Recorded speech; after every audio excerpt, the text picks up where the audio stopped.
بسم الله الرحمن الرحیم. شروع کوم په نامه د هغې پاک ذات، د هغې لوی ذات چې ډیر بخښونکی او مهربانه دی. د انګلیش ټو پښتو لرنینګ زده کوونکو، زه راغلمه ستاسو په خدمت کې د یو بل نوي کلاس سره، په دې امید چې تاسو به راته هم ټول روغ او جوړ او د ژوند په مزو کې به یئ. زمونږ دا نن کلاس به وړوکی کلاس وي، ډېر غټ کلاس به نه وي. په دې نن کلاس کې به مونږ د انګلیش پریکټس کوو. په دې کې ما ستاسو دپاره د انګلیش سینټنسز راوړي دي، دا به تاسو ته پښتو ته ټرانسلیټ کوم. صحیح ده؟ په دې سره به ستاسو په انګلیش کې ډېر ښه راشي. کلاس به راسره تر آخره پورې ګورئ او په توجه سره به یې ګورئ. صحیح ده؟ اخوا دې خوا به نه ګورئ، توجه به کلاس ته ساتئ. کلاس به شروع کوو. د کلاس ته شروع کېدو نه مخکې اول ټول زما سلام واخلئ او د سلام نه وروستو د کلاس په شروع کېدو باندې تاسو هم بسم الله ووایئ او زه به هم د کلاس شروعات د بسم الله نه وکړم. ګورئ چې اولنی سینټنس چې ما سره کوم دی که نه، که تاسو د چا نه تپوس وکئ چې what are you thinking about؟ What are you thinking about؟ ته د څه باره کې سوچ کوي. صحیح ده؟ څوک سوچ کوي که نه، او تاسو ورته په پښتو کې چې ته د څه د باره کې سوچ کوي، د څه دپاره سوچ کوي، نو په انګلیش کې ورته ویلی شئ what are you thinking about؟ ته د څه باره کې سوچ کوي. I am thinking about my study. زه د خپلې مطالعې په باره کې سوچ کوم. I am thinking about my study. زه د خپلې مطالعې په باره کې سوچ کوم. بیا تاسو داسې هم ویلی شئ I am thinking about you. زه ستا په باره کې سوچ کوم. I am thinking about you. زه ستا په باره کې سوچ کوم. بیا تاسو داسې مخکې سینټنس ته وګورئ don't sit idle. د don't sit idle مطلب دی هسې مه کښېنه، څه کار کوه. مونږ وایو که نه چې د هسې ناستې نه پردی بیګار هم ښه دی، نو تاسو په انګلیش کې ویلی شئ don't sit idle. د idle مطلب دی هسې، یعنی اوزګار، فضول. don't sit idle، هسې مه کښېنه. he sleeps early. He sleeps early. هغه وختي سملی، هغه په وخت باندې سملی اوده کیږي. He sleeps early. هغه وختي سملی. He wakes up late. هغه ناوخته پاسی، هغه وختي سملی او ناوخته پاسی. He wakes up late. هغه ناوخته پاسی. ګورئ ناوخته به نه پاسئ، په سحر کې به وختي پاسئ. Can I talk to you؟ آیا زه تا سره خبرې کولی شم؟ تاسو چاته ورشئ که نه، د هغه نه تپوس کولی شئ په انګلیش کې چې Can I talk to you؟ د دې مطلب شو چې آیا زه تا سره خبرې کولی شم؟ No not at all. که د هغه نه تاسو ته جواب راشي چې No not at all، نو د دې مطلب دی نه هیڅ کله هم نه، یعنی ته ما سره هیڅ کله هم خبرې نشي کولی. صحیح ده؟ نو ناٹ ایٹ آل، نه هیڅ کله نه. who all know him. who all know him. داسې خبرې هم کله راشي څوک څوک هغه پیژني. کله کله استاد وایي که نه، وایي په تاسو کې څوک څوک هغه پیژني، نو په انګلیش کې ویلی شي who all know him. څوک څوک هغه پیژني. The entire world knows him. The entire world knows him. هغه ټوله دنیا پیژني. هغه خو ډېر مشهور انسان دی، مشهور کس دی، ټوله دنیا یې پیژني. The entire world knows him. entire وایي ټوله. صحیح ده؟ یعنی هغه ټوله دنیا پیژني.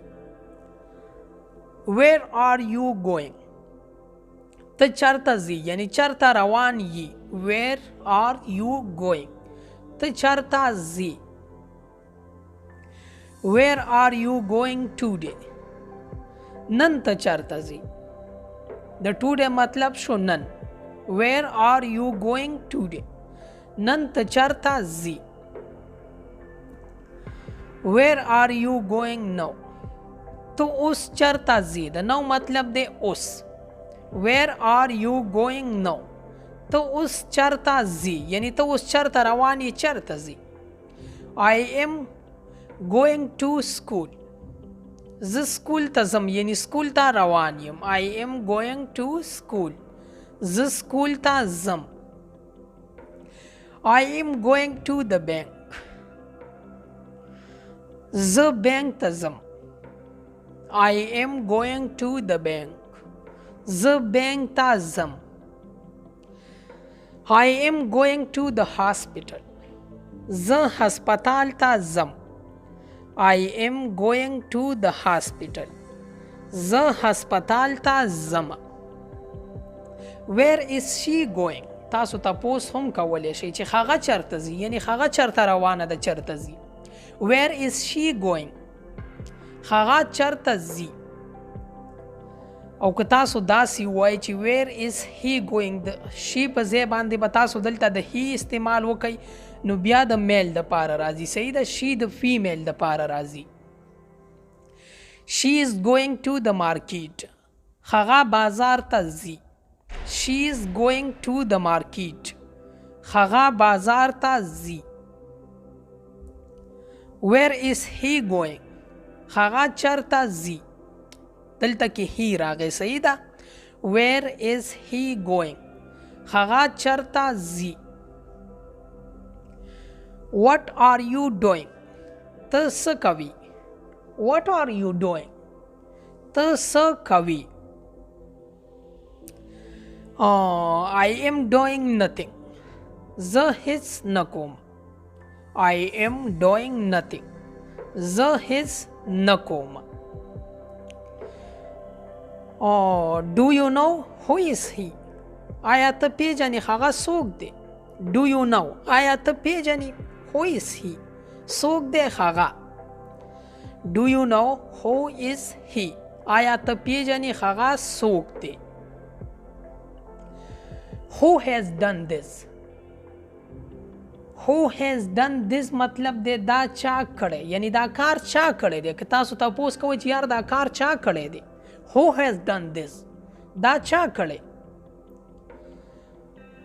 I have not done this. دا ما نه دی کړی. صحیح ده.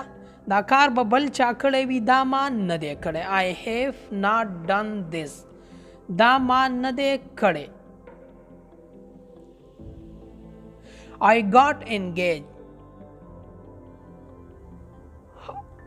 I got engaged مطلب دی زما کوژدن وشوه. تاسو به دا ډیر وینئ. دا پوسټ اکثر کیږي په سوشل میډیا باندې. که د چا کوژدن وشي نو هغه پوسټ کړی وي I got engaged. د دې مطلب شو چې زما کوژدن وشوه. I have got cold. زما یخني وشوه. I have got cold. زما یخني وشوه. Today is very cool day. Today is very cool day. نن ډیره یخني ده. نن ډیره یخني ده. د یخنۍ موسم خو بس په شا باندې روان دی. یخني کمه شوې ده. خو په دې ځای باندې به د نن ورځې اختتام وکړم د دې کلاس. دا وړوکی شان کلاس مې راوړو خو په دې غرض باندې چې ستاسو انګلیش ورسره امپروف شي. ستاسو انګلیش ورسره ښه شي.